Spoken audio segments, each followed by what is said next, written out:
Hey, hey, are you there? What? What are you doing? You called me. Let's do this, man. Come on. Let's do it.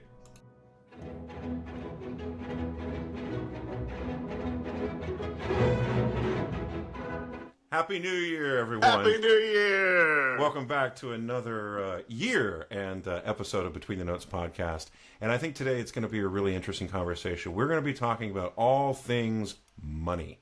How you make Yes. money as a singer, how you make fees, how those fees are negotiated, the journey that we've been on sort of through the beginning of our career, from everything where you have to pay money to have an Right. opportunity to sing, Sure. and then when Yeah. you start getting paid. So, did you guys have a fun? Obviously, you're not in your normal Between the Yes. Notes studio. There I'm in not. I'm Bloomington. not. Yes, I'm missing the set, but I'm home and it's been great. We had a wonderful Christmas and New Year's, and everything's been really fun. It's just been great to be home, which is kind of a sneak peek into our next episode of what it's like to be home with your family. And how does your family, how do your daughters, since we have three daughters Yeah, between us, yeah, how do they feel, and how do we kind of stay in connected. touch and connected? But anyway, getting back to this one, I think it's timely because I think most of us have seen that article going around where Jonas Kaufman was talking about not singing at the Met because,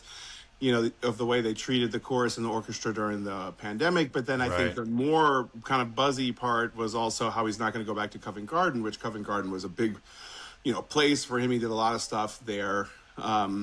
And he had a very close relationship with Tony Papano, who, of course, is no longer there. Right. But he was saying that the UK companies don't pay enough to justify, especially when you consider what he's making in places like Germany, Italy, the Middle East, Asia, all that kind Right. of stuff. So we thought that would be great to kind of just talk about how fees grow and Well, what. well, for young Yeah, singers, what you can sure. expect starting out as opposed to in maybe year 5 or 10, and I think Yeah, a lot of that has so much to do with one's own tragectory sure. and how that Repertoire. happens. Right, sure. Yeah, Voice all that kind of category. stuff. Voice category. Yeah, it's not your turn yet, Anna. We're taping, baby. So I mean, I can remember a couple some of my first gigs where I What was was your very making. first opera gig that you My very ever? first opera gig was to be the messenger in Saint-Saëns and Dalila here at New Orleans Opera, back in 1997. So you were how old? I was 18. 18 years old. That's incredible. I So mean, first, singing a messenger role. well, It's like sure. Were you already a freshman in college? I was, yeah. Okay, so you had already met, I assume, Carol Rausch, and that's how that is a relationship to. Actually, yes. So even before Robert Lyle got to New Orleans Opera, I guess he was hired, but he wasn't the one who hired me. And I think I essentially got the job because my voice teacher at the time said he's fine, he'd be great for this. And I think they heard me sing at the opera scenes, and that kind of was my audition for it. Okay. I mean, these messenger roles, they're not the most extreme and they're not very Well, long. of But course. that was my whole season. So I did Messenger in Sanson Dalila, and then I did Messenger in Aida. So and I think I made probably $500 a performance for that, which was great. I'd never been Heck, paid to that's sing at that point. well. I was just going to say the first operatic thing that I ever did outside of school was opera in the Ozarks, All which right. it's a training program that's in Eureka Springs, Arkansas, and it's been Mm-hmm. going on forever. And most people that go there have to pay money Right. to do it. But at the time, there was I'm not even sure. I assume it's still going around, the National Federation of Music Clubs, and the this area of the country, it's kind of like a Texas, Oklahoma, Arkansas, like South region. Nats is kind Right. of split up in that way as well. Yeah, sure. But I remember that the National Federation of Music Clubs had a scholarship competition, and you send in, your tape. Back then, it literally was a cassette tape. Cassette tape, right. And so I got to go as one of there were two scholarships given from people from the state of Texas that could go, and it was like a full ride. And so I didn't Wow. have to pay anything, but I definitely did not get paid. Right. And I also had to do a work study And Sure. so, but and that was where I sang it was the first time that I had ever sung with an orchestra in an opera, and so I did Dr. Bartolo in Oh, wow. Barber Yeah. Seville, and then a very inappropriate role, Henry Davis in Street Scene, which I think in 2025 would never be cast with a not a person of color, because Right. I think that role should have been. This is a different time and a Sure. Yeah. different day, but anyway, the opportunity to sing two different roles with orchestra and again, I didn't get paid, but I didn't have to pay. And then for me, the first role that I ever sang where I got paid was 2 years later. It was during my senior year of undergrad.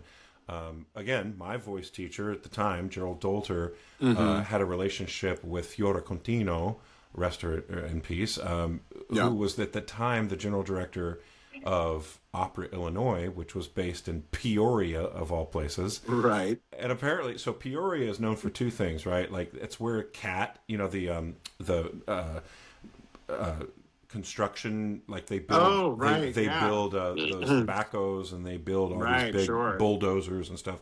They're headquartered in Peoria. And then apparently there's a saying in showbiz where it's like, well, if it can play in Peoria, like, and I guess a long time ago, touring shows would be like, well, let's make sure we're in Peoria, because if it was successful in Peoria, it would be successful. I don't know why they had such challenging audiences there or whatever. But, yeah, I know, right? Very, very discerning. Yeah, exactly. I thought it was a little bit contrived. But I remember I got contracted to sing the role of Wagner in Gounod's Faust, the student role, and they paid me $350 to sing one performance of Faust. And what I remember is that they were like, well, you'll have to get yourself here. And I remember my plane ticket cost like $423. It's like, damn. Right. But it was an incredible experience. And to this day, I mean, if I go back and think about the cast, Walter McNeil's father, Cornell McNeil, Walter McNeil was our tenor, and who had made his Met debut as Alfredo in Traviata to his father's Germont, which I can't even imagine how cool that must have been. That's so cool, right? Nova Thomas was the Marguerite. Virginia Dupuis, who later became my colleague at SMU, was the Zibel. Okay. And then a very cool Russian bass, Mikhail Svetlov-Krutikov, was the Mephistopheles. Wow. And then my teacher... Sounds very devilish. I know, right? My teacher, Gerald Dolter, was the Valentin. So that there's 2 pages of recit right after he finishes the O Santa Medaya, where Wagner and he get to have this little exchange back and forth. Yeah. So for me, it was not only my professional debut, $350 went away pretty quickly once I had to buy the plane ticket. But the experience was something that certainly propelled me into that next level of motivation as far as performing. Right. But that's kind of how it starts, right? I remember my first oratorio gig. Again, $350 to sing the Bach Magnificat with the Austin Civic Chorus. Right. So I think when you're young, if you can try to get it as close to 500 as you can, I think that's okay, fine. They're not paying you for your time, and if you're still in college, which ideally I think this is when these things kind of start. Sure. But yeah, and then I remember it kind of stayed that way. Maybe got up to 1,000 for me when I was in grad school, when I had the opportunity, like, okay, well, hey, we need you to be a ringer in this Beethoven 9. You'll have to travel. I mean, we had to drive from Bloomington to, like, where was it? I can't even remember now. It wasn't Lafayette. It was somewhere else. But it was like we had to do, like, I don't know, 3 or 4 rehearsals and then like 3 or 4 performances, and I think we got paid $1,000. Right. Same thing with Indianapolis Symphony. We did a thing with actually Raymond Lepard, who was at one point in time the music director for the Indianapolis Symphony. We did the Vaughan Williams Serenade to Music with a bunch of grad students from IU. I think we got $1,000 for that. But I mean, I mean, I did the same thing for me. Like, I went to Aspen, similarly, like how you did. The first year I paid, I think, probably I got scholarship, but I think I still had to pay half tuition, which was probably like $3,000-4,000 at that time with room and board and everything else. Right. And then the next year I was able to go back, and this is before the whole Renee Fleming artist kind of stuff. Oh Remember, yeah, yeah. we get fellowships. If you were singing a role, then we get a fellowship, and so Right. that's what I got. And so the first real opera role that I would say I did was Ferrando and Così fan tutte. So, I wish I There in could have Aspen. had something a little there in Aspen. Yeah. Yeah. I wish I could have had something a little easier to start I with. was gonna say that's a tricky one to start with. And we did it all in Italian. I've never sung anything that was that long and all this other kind of stuff. And so, well, actually, that's actually not true now that I think about it. Before I did Ferrando, I did Don Ottavio here at Loyola in New Orleans, but we Okay. did it in English. Yeah, yeah, And so yeah. that was the first like leading role that just took, pacing, stamina, Sure. all that kind of stuff. But I think, again, it was great to do some of those, everybody's got to pay their dues at some point and do some pay to sings. I know that's Oh yeah. something that nobody really wants to hear, but I mean, even 20, 25 years ago, I remember when I went to Italy to study the language, I went through a program that was kind of like it was a 3, 4 week language, but like, one of these just regular summer programs for Americans in Italy. And I'd already won the Met competition at that point, other things, and I still had to pay $2,000 or $3,000 for that program.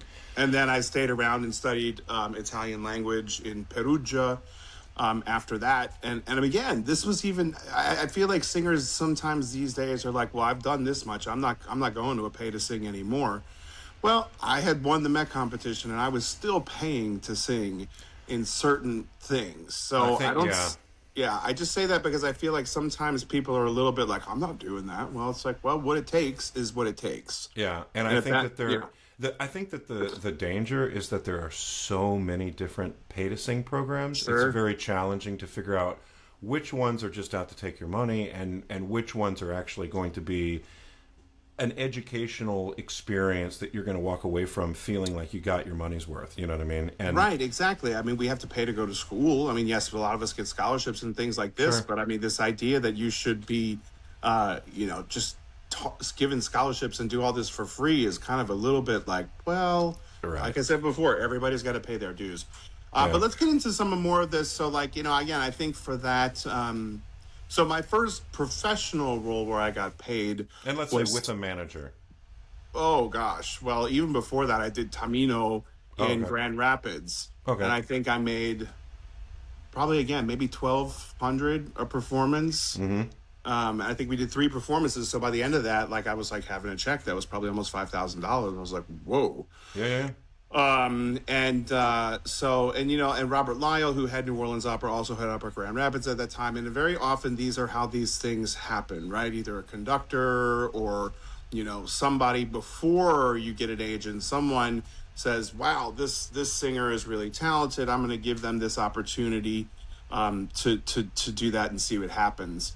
And so then I was saying, I think we have a little bit different trajectory on this. I probably did a few more regional contracts at about that, $1,000, $1,500 range per show before I got a manager. But like, Lucia or I sang Arturo actually in Birmingham, Alabama. And then I sang the Duke. And if I made $2,000 for the Duke in Birmingham, I would have been thrilled, right, right. per Well, show. I just had a memory because as you were saying that someone hears you and you do a great job and they believe in you and then they hire you back. I did a couple of gigs at Opera Illinois with Fiora Contino. I remember as a grad student at IU, she brought me in to sing Marullo in Rigoletto and cover the title role. But Right. and I think I probably got 1,500 or something for that. Yeah. But yeah, that just seems like that $1,500 per performance is like I think a solid entry level regional companies, whether you're doing a compromise, it depends on what their budget is, of course. But I mean, Right. I think that's normal, standard. And the thing that's very frustrating is that while the rest of the entire country has risen due to inflation, and many different industries have compensated for the inflation. Sure. It seems like opera has just been one of those Opera things that has somehow has never not. really. Yeah. So I'm pretty sure we're getting paid the same fees that the people in the 1950s were getting paid, and I don't think there's been much movement on that. I mean, Yeah. I don't know if somebody. It'd be great for somebody like I mean, I don't know, some manager that's been around for quite some time to be Right. able to hop on and talk about what the fees were like in the '60s and '50s and '70s. I mean, Sure, I don't sure, know. sure, sure. Yeah, no, absolutely. And I think that well, you got how old were you? Where were you? In New York when you started with your first management, Ken Benson, and then McCamey? When I had signed with Ken Benson at Cami, it was the spring right before you and I met in Aspen. Uh So huh. when I went out to Aspen to sing in 2003, I had just signed with Cami, Okay. and so some of the first engagements that they got me, like for example, like a Sharpless and Toledo at Toledo Opera or something like that. Again, 1,500 a performance. Like Yeah. I remember complaining to friends, like, when am I ever going to make more than $1,500 a performance? And the Right. problem with those gigs is that they usually only do two performances, and Right. so you're spending a month somewhere and you're getting 3,000. And for Right. people who hear that and go, "Oh my God, I would love to make $3,000 in a month," Sure. absolutely, and that's Absolutely that's would. why we do those gigs, Right. and but I think I always joke around that my problem is that I was friends with tenors, and so I was watching my buddy Simon O'Neill and Larry Brownlee, and Right. just sort of go like whoop, and I was like, okay, I'd like to make some of that money, Yeah. Yeah. Of course. Of course. but I had to be Uh, a bit patient. Yeah, well, I remember like kind of, so my first like big international gig where it was like, and I say that not to be like, oh, international, but like let's say the currency was different. Sure. And so there were exchange rates and there were taxes in a different way. I think first was Wexford Opera in Ireland to do the festival there, and that was back in 2006 or something like that. Okay. And I think I was paid 1,500 euros per performance, and I was like, "Oh, what's that mean? Oh, it's more than $1. Oh, that's good. Oh, we're doing 8 performances. That's cool." Yeah. But then at that point, I had always been put up, I think, in homestays. Uh-huh. Wexford was the first time they're like, and your rent is going to be like 600 euros a week. I was like, That you had to pay. that I had to pay. Yeah. And I was like, what? Wait a second here. I was like, I thought, I was going to be making, like after taxes, like $10,000. Right. It was a long thing. It was probably like an 8 or 9 week things. I mean, it's still great. I'm not complaining at all. But when the taxes came out and then I had to pay The rent. cash for the rent, so I'd have to have enough cash to go in and take out. I think we had to pay a month at a time. So you're talking 2,000 euros in cash that you're just handing over to somebody. Right. And I was like, Oh, it's oof. 600 a week. Oh yeah, Oh wow. Okay. Yeah. that's Yeah. crazy, right? But there was Well, like it was like a racket. It was like they all knew, like people who had property. Or I'm sure people even bought property with the sole purpose of renting renting out it to to the theater. people for the festival. Wow. Yeah. Because Wexford's kind of in the middle of nowhere. The closest thing the big city where you fly into is Dublin, but then Waterford, where all the crystal comes from, is like another hour and 20 minutes down the road. But I mean, it's pretty much along the coast in the countryside Oh wow. there. So I mean, anyway, the point being was that, and then I remember I went to Bordeaux. And this was after I got manager. And so the manager helped me get to Wexford. The manager helped me get to Bordeaux. And I remember the singing Cavaradossi their second cast, 5 performances for 3,000 euros a show. And I was like, this is great. I'm going to Yeah. make 15,000. That was $20,000 at the time.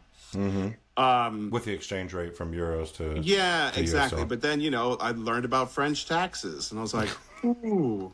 And I had to pay an apartment, but at least the apartment there was beautiful and it wasn't super duper expensive. It was probably something like 500 or 600 a week. I mean, I got used to when I was by myself thinking whatever the exchange rate, it was going to be about 100 a day. Pounds, euros, or dollars, if I was in an extended stay. But again, I wasn't at a point where I was working at companies in the U.S. where I wasn't doing homestays. It was always I was sleeping on Right. somebody's, sofa bed or guest room or whatever. Yeah. And that's fine. That's totally fine. But I remember being like, I was like, I was talking to one of my colleagues, and I was saying something about, yeah, the fees here aren't so great, but and she was like, well, mine is, and I was like, oh, well, mine's not. She was like, what's yours? And I told her, and she was like, oh yeah, that's not great. I Well, mean, and I think there's been so much conversation over the years about how singers should be really open with one another in regards to their fees, so that, right, and I kind of go back and forth about this because the fee that I make on a gig is not, I mean, yes, it has everything to do with like me as an artist and the reputation that I have in the right, industry for performing, but it's primarily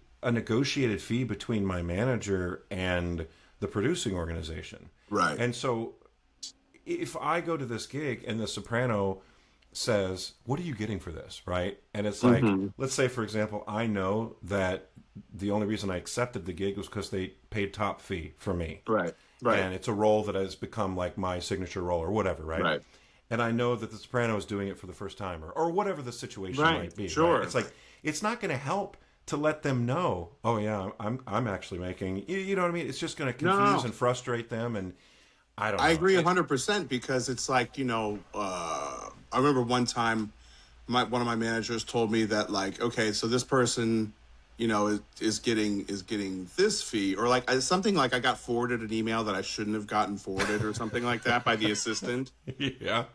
And I was kind of like, what? I'm like, that singer is making, like, at the time, 2,500, 3 grand more per show than me. And he's like, well, that's just a fact of the matter, that person's been in the business for 15 Right. years longer than you, because your, Right. your fee does tend to go up each year. And that can be by different increments in different places. I know in Germany, there's like a law, Well, it's, seriously, a yeah, law it's actually in print over there that where it's you can't get a raise of more than 500 euros per season, no matter what role you're singing. I remember when I did Guillaume Tell there, we had to go through a whole special, like, I didn't do it, but my manager did, about a whole, writing a letter of why I deserved this fee, and I had sung at this fee before, but this is, this kind of a role, and different my repertoire. Yeah. different repertoire.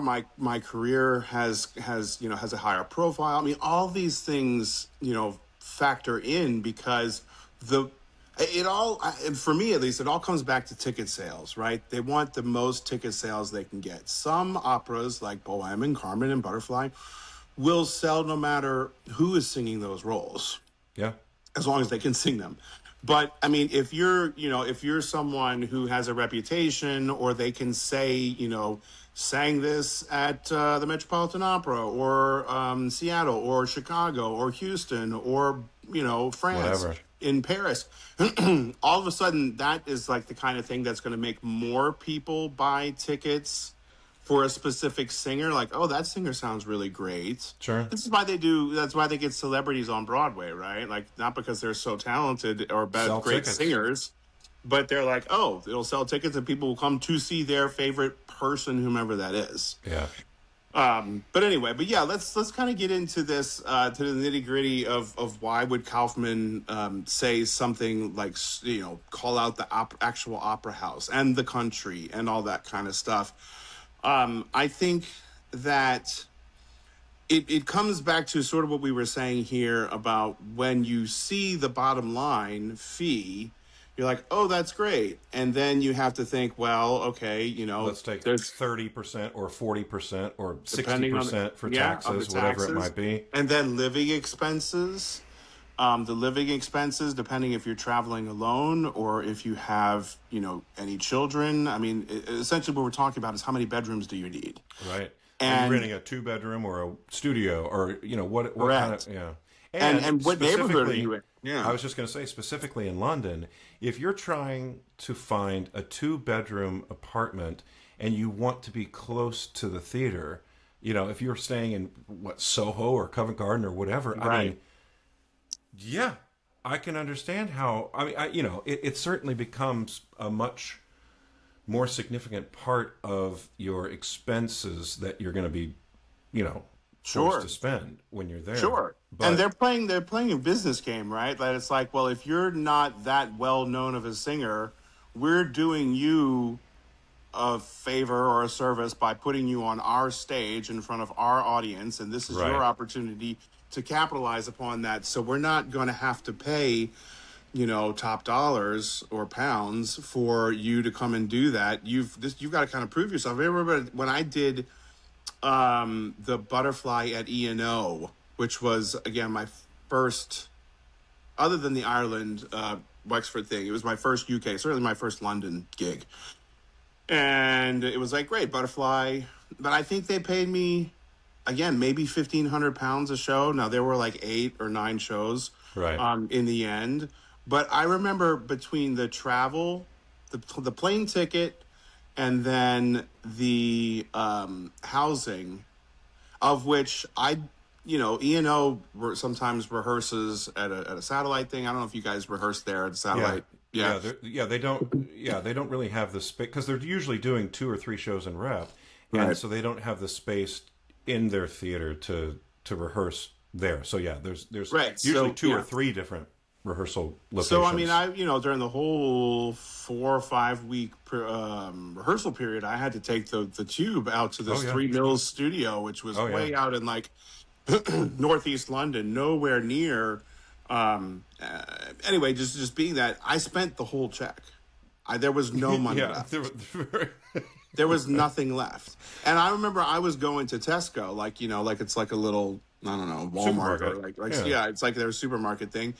And I was like buying wraps and soup and crackers and cheese, and like I wasn't living high on the hog in London, like out at the Yeah. Savoy every night or something. You Right, know what I mean? right. And like, and I was and I joined a gym because I was really trying to be in shape and do that, and so I did that, and it was actually great. But the point being is that at the end of that contract, I had nothing. So at that point, as in my just me and myself and I could be like, okay, well, that was a great experience. You know, I wasn't paying rent because I had gotten out of my apartment in Philly and I moved everything into storage. So the only bill I had was my cell phone and my storage unit. No car, no nothing. Uh, and so I did that, and then gradually it kind of picked up. Especially in Europe, it was like, you know, it was kind of things. I stopped having to audition for things because companies would come to shows and see me sing a whole show rather than just two Well, or three pieces in that's always the audition. best audition. My gosh, if you can get Oh your yeah, manager to, or if you can invite, you know, again, sure, trying to cast this net as wide as we can for our viewers. You know, right, if you're out there singing, I think it really pays a significant amount of return. And I mean, our friend Donata Cucinotta just recently wrote an article about this. You know, sending out cold emails. I think it was published in Classical Singer online. uh-huh, But it's so important that if you don't have a manager who's doing this bidding for you, that you really become your own manager, and that you right, begin to have the confidence and knowledge on how to and who to send these emails to, right, whether it's requesting audition or invitation to come hear you in live performance if it's geographically making sense. sure, Because, like I said, that's the best audition you could possibly do, right? right, right. Yeah, And, you know, absolutely. And I think that that kind of a yeah, I mean, it's just so much. Why is it better to see a full show? Because they get to see a whole range. They get to see you over the course of an evening. It's not just two, you know, highly contrasting things. I mean, because, you know, singing a whole role over the course of an evening is a way more impressive feat that the opera companies and casting directors will be able to see because they're used to seeing, oh, especially for tenors, right? And I think lots of tenors will come out and they'll be great for 20 minutes and then the voice starts to go away. And so you definitely yeah, don't want that to happen, especially in something like Butterfly, where, you know, the tenor's on for the whole first act and right, singing pretty, you're pretty, you know, you're pumping it out there. yeah. And so yeah, so I think that's really interesting there. But yeah, the fees can vary greatly. Especially if you start getting into, now I never did any of these kinds of things, but my manager Jeffrey Vanderveen at the time was managing Netrebko and Viazon and Thomas Hampson and all these guys, and he would say like, oh yeah, Netrebko used to get a check from Deutsche Grammophon twice a year for 125,000 euros And that was from due to from from. her CDs. Oh wow. Remember the like that first one that she came out where she's in like the pink or the red dress Oh and she's yeah. on the floor and it's like all the greatest soprano opera hits. Oh yeah. It was like the greatest. And then Kaufman came a little bit later, but I mean, it was like the number one biggest selling classical solo debut album almost Wow. of all time. Wow. Debut album, right? And then she just kind of, you know, was able to stay there. And Kaufman kind of the same, but it was different. Kaufman had a slow burn because he had all this time in Zurich where he was in the ensemble, and then he went back to Germany, to, you know, his home country, and was able to do a lot of guesting there, and then had a big, I think it was Traviata at Covent Garden. That was his big like kind of coming out party to the English speaking world.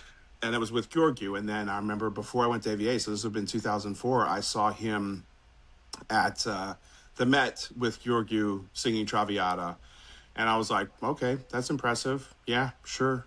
But it was probably at that point that he started getting into the real kind of big fees, where these concert fees, especially, and I'm not even talking about in the Middle East and Asia, but like, you know, they would routinely get 100,000 for a concert in Austria or Germany. One And this is like an performance. yeah, one performance, outdoor kind of thing. Wow. But again, you know, managers get more of concert, and Sure. they get at that level they get a certain percentage of media stuff. So you know, the Deutsche Grammophon sent that check, but the manager got a cut of that Yeah, sure. 125, 250,000 a year That's kind of amazing. thing. And I think, you know, to bring it back down to earth for just a second, Yeah, right. at those stratospheric levels, you know, when you're talking about the most famous opera singers in the Right. world, I think the assumption from everybody is that they're making a ton of money, right? Yeah. But I do think that it's interesting to note that, like, let's say, even at the Metropolitan Opera, Yeah. what is their top fee? Something around I think it's 17,000 or 17.5, yeah. something At least it like was that. it was like, you know, 6 years ago. But it's also important to understand that not everybody makes that top fee, right? Sure. So, like, if you're singing at the Met, and let's say you make your debut in a medium-sized role, you Right. might be getting 6,000 a performance or Sure. 8,000 Yeah, a yeah. performance, you know, something around there. Yeah.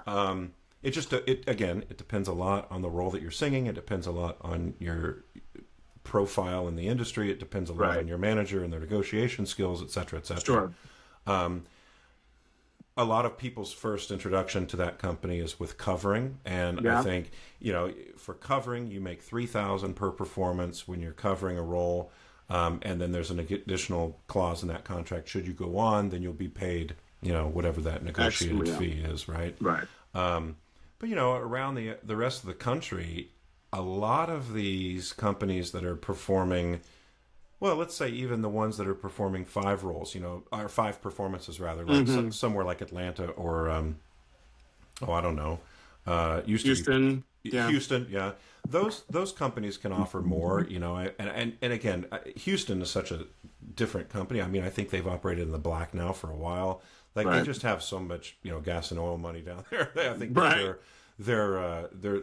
they're doing amazing. And but a regional company that really is only doing like 2 performances, usually they top out at 5,000 per performance. Oh yeah. Yeah. And there's very, very rarely ever more than that offered per performance.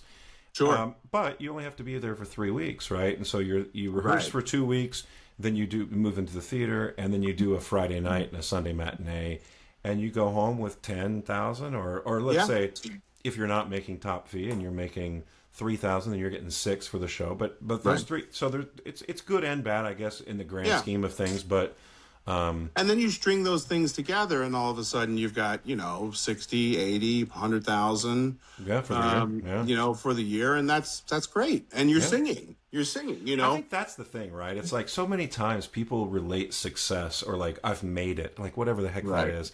And I remember that our dear colleague Joyce DiDonato came out one time and said, you know, that like the journey itself is making it, right? It's not about, you know, having sung at X house or whatever. It's like, I think that if you are able to find a way to exist as a singer and, make enough money to make your world go round. In other Right. words, like you're not being evicted, you're not being, Sure. I think you're making it. I mean, Yeah. like what better life can you have? And you're doing your passion and you're making it work. And I think that along the way, if you dedicate yourself and commit to the art form and to getting better and never being satisfied with your last performance, but always trying to get better and better. Right. I mean, I think that will inevitably lead to success. And Sure. but yeah, it is tricky because I think so much of this conversation that we're having right now is unknown to many young singers. Yeah. They have no idea that in 2025 or 2026 now, Right. that singing the title role at Company X could only pay you $4,000. Oh yeah. You're Absolutely. like, really? I would have thought it would have been much more than that. Sure, but no. I mean, no, it's not.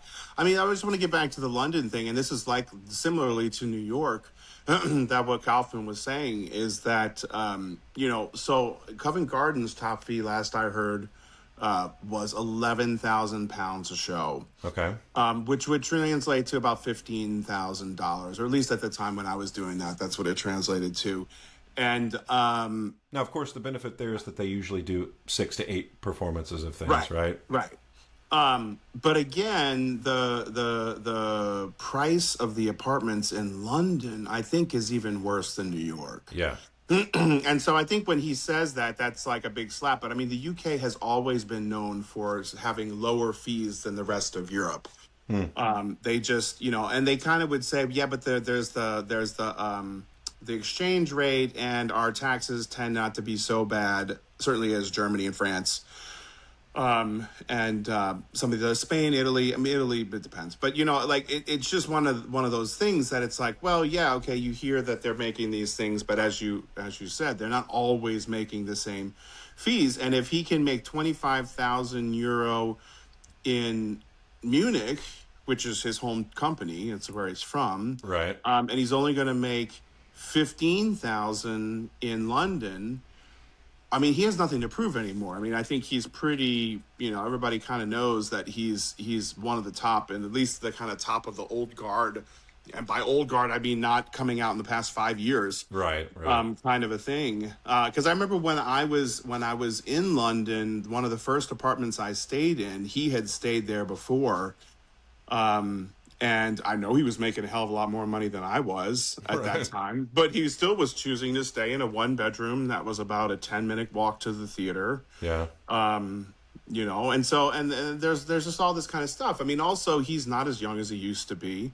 The rep that he sings and the rep that he has sung, which is pretty much everything. I mean, you've got to be like, okay, well, if I'm going to work myself up, he's 10 years older than I am. So he's 56. So if he's going to work himself up to sing one of these big things, why should he do it for $10,000 less in the UK? Yeah.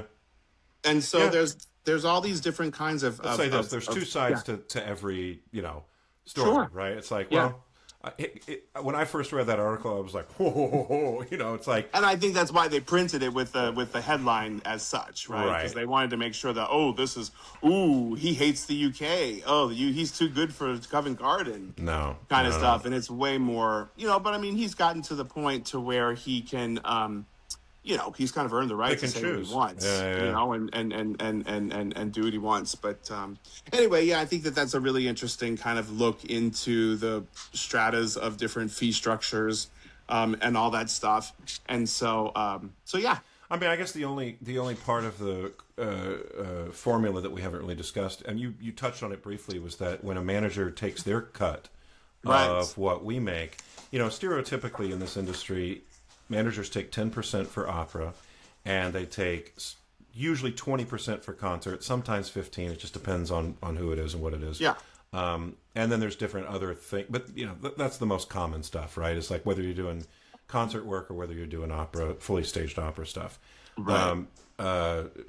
I think in our with Fletcher Artist Management, we do if it's a semi-staged opera, it's like a 15% thing or something like that. But anyway, it's just I will say that I am very, very appreciative for the way that Fletcher Artist Management does business, Sure. in how understanding they are with different ratios for different fees, and helping out the artist, and understanding that that's what we're trying to live off of. So Sure. I mean, because, I think it ends up being around, 45% is what you might get to take home by the end after you've paid your manager, you pay your taxes, and you paid your living expenses. right, And that's humbling, because I mean, a lot of people who have small businesses, like, it costs money to make money, sure, right? And you have to do this, and it's going to be this.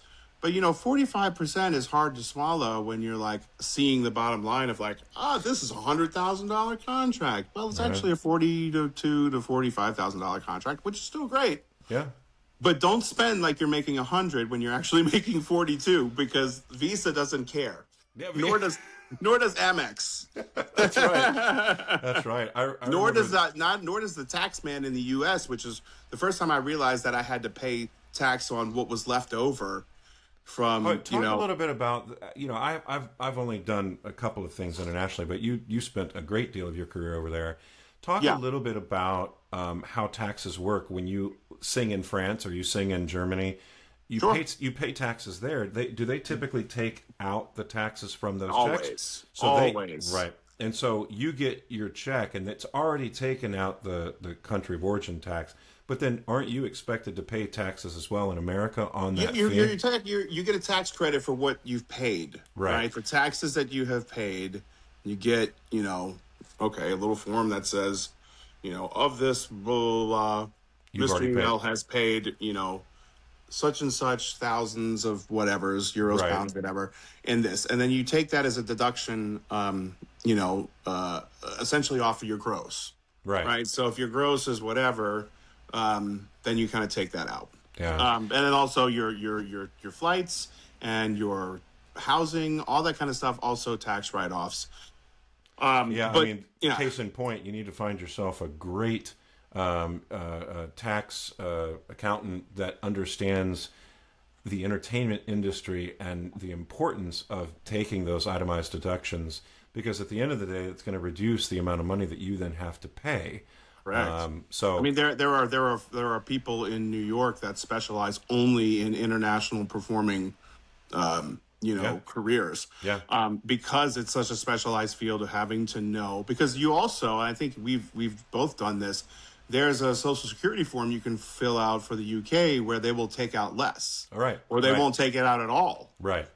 But you're still going to have to pay it. You're just not paying it to them. Right. You're paying it to the U.S. Right. So it's like, okay, well, because being a self-employed person implies more, your taxes are going to be more significant. And Right. then also when you're self-employed and you're having to do health insurance, and some of those policies you have to pay a little bit more to have global health insurance. And that's Right. really just catastrophic outside of the U.S. If that's like, you get hit by a car or something really terrible happens, then they won't not treat you because you're not a citizen of their country. They'll treat you, but they're going to come after the insurance money from it. It just gets really, really hairy. And then there's also that next level of incorporating yourself, right? Like becoming an S LLCs corp or an and L. S corp, yeah. Yeah. Did you ever do that?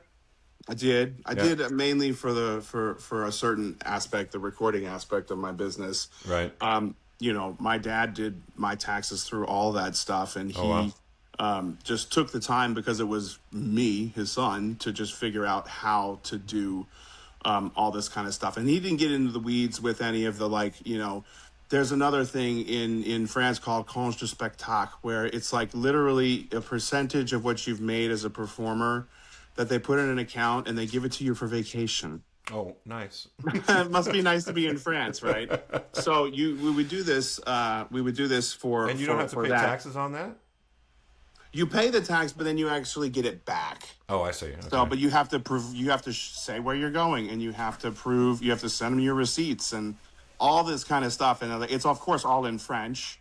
Sure. And Sure. all Good this. luck. And so, yeah. So I mean, my dad didn't do that. I have one of my coaches who is French help me fill out those forms and do that kind of stuff. But yeah, there were just different ways to get around certain things. But let's just say I always felt like, come the quarters or, this the income to personal income tax at the end, in April, I was always like, I didn't think I was going to have to send that much. I know. I mean, it's that time of the year now where the year has ended. And so, technically we can start calculating what we're going to owe in April. Right.